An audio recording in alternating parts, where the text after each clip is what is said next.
ఈ ప్రాంత వాసులకన్నా చెప్పేది ఉండే మా నియోజకవర్గానికి పెద్దపల్లి జిల్లా వాసులకు పెద్దపల్లి నియోజకవర్గమే రామగుండం నియోజకవర్గము భూపాలపల్లి జిల్లా వాసులు అందరికీ చెప్పాల్సి ఉండే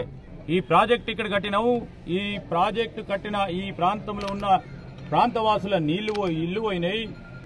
వారికి వనరులు పోయినాయి వారి భూములు పోయినాయి ఏం చేయలేకపోయినాము అనే మాట చెప్పాల్సిన బాధ్యత వారిపైన ఉంది అది మాట్లాడకుండా వచ్చి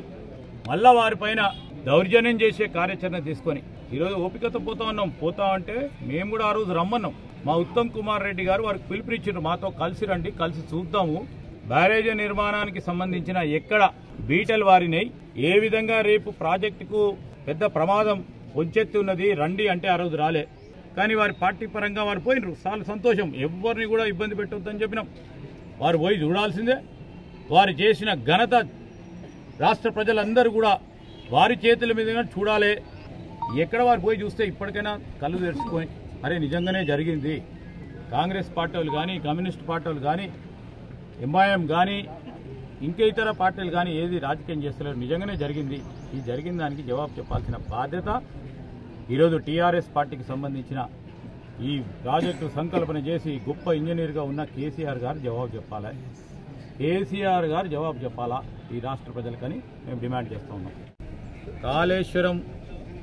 ప్రాజెక్టుకు సంబంధించి ఏ విధంగా మేడిగడ్డ అన్నారం సుందిల్లా బ్యారేళ్లకు సంబంధించి సాంకేతిక పరంగా ప్రాజెక్టు మొదలుపోయినప్పటి నుంచి ఇప్పటి వరకు కూడా అన్ని రీతిలో మరి ఏ విధమైన చర్యలు తీసుకున్నారో దానికి పరివాసం ఏమైంది మొన్న మేడిగడ్డ బ్యారేజ్లో పిల్లలకు క్రాక్ వచ్చి ఉన్న నీళ్లను వదిలిపెట్టే క్రమం చేసింది టీఆర్ఎస్ పార్టీ ప్రభుత్వం అన్నారంలో బుడగలు వస్తున్నాయంటే నేను పోయి చూసినట్టున్నారు అసలు వారు చేయాల్సిన పని ముందు ఎందుకు చేయలేదు వారి ప్రభుత్వం వారిదే ఉంది యుద్ధ ప్రతిపాదకమని చేసినాం ఆసియా ఖండంలోనే అతిపెద్ద ప్రాజెక్ట్ అని చెప్పుకున్న టీఆర్ఎస్ పార్టీ ప్రభుత్వం నిన్న వచ్చిన కేటీఆర్ గారు కానీ ఏం చేయాల్సిందే ప్రాజెక్టు సంకల్పన చేసినప్పుడు ప్రాజెక్ట్ కట్టేటప్పుడు ప్రాజెక్ట్ క్వాలిటీ చూడాల్సిన అవసరం ఉండే సరే మీరు సంకల్పించిండు వద్దు రీడిజైనింగ్ వద్దు అంటే కూడా పెట్టినప్పుడైతే తగు విధమైన జాగ్రత్తలు తీసుకొని మొత్తం ప్రాజెక్టు కూలిపోయే పరిస్థితి తీసుకొచ్చినాక వాళ్ళు పోయి చూస్తామంటే ప్రజలందరూ కూడా గమనిస్తూ ఉన్నారు కట్టింది మీరు మీ అంతటా మీరు నష్టం చేసి ఈ ప్రాంత ప్రజలకి ప్రత్యేకంగా రైతు సోదరులకు రాష్ట్ర వ్యాప్తంగా ఉన్న రైతు సోదరులకు రాష్ట్ర వ్యాప్తంగా ఉన్న ఈ ప్రాంత ప్రజలందరికీ కూడా లక్ష కోట్ల రూపాయలను వృధా చేసే క్రమంలో సరి అయిన ఓ కార్యాచరణ తీసుకోకుండా మేము కాదన్నది డ్యామ్ సేఫ్టీ ఇంజనీర్లు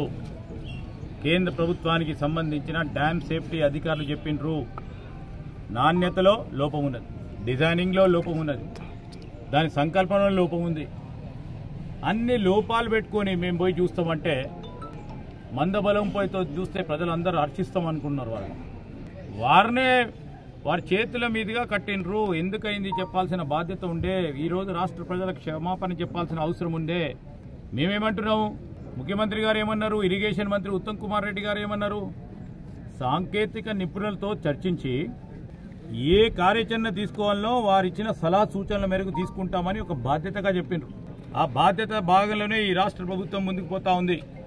ఈరోజు ఉత్తమ్ కుమార్ రెడ్డి గారో రేవంత్ రెడ్డి గారో ఇది చేయాలి దాని ప్రకారం చేయాలంటే మళ్ళీ ఒకసారి అవుతుందని వాళ్ళకి పూర్తి స్థాయిలో మా ప్రభుత్వానికి కూడా స్పష్టత ఉంది అందుకోసమే సాంకేతిక నిపుణులతో ఇంజనీర్లతో దాంట్లో ప్రావీణ్యం ఉన్న ఇంజనీర్లతోని సంప్రదించి దాన్ని రాబోయే కాలంలో ఏం చేయాలనే ఒక నిర్ణయం వారు ఇచ్చే వరకు వేచి చూడాల్సిందిగా వారు డ్యామ్ సేఫ్టీ అధికారులు చెప్పారు ఆ క్రమంలో ముందుకు పోతాను వచ్చి 3 నెలలు కాలే ఇంకా 3 నెలలు కాకముందే ఇంకేం చేస్తలేరు అంటున్నారు ఇప్పుడు వాళ్ళకి కనబడతలేదేమో ప్రజలు ఉపయోగించే ఉచిత బస్సు ప్రయాణం కానీ 200 యూనిట్ల కరెంటు ఫ్రీ కానీ సిలిండర్ 500కే కానీ మరి అదేవిధంగా రాజీవ్ ఆరోగ్యశ్రీ కానీ ఇవన్నీ చేసుకుంటూ పోతూ ఉంటే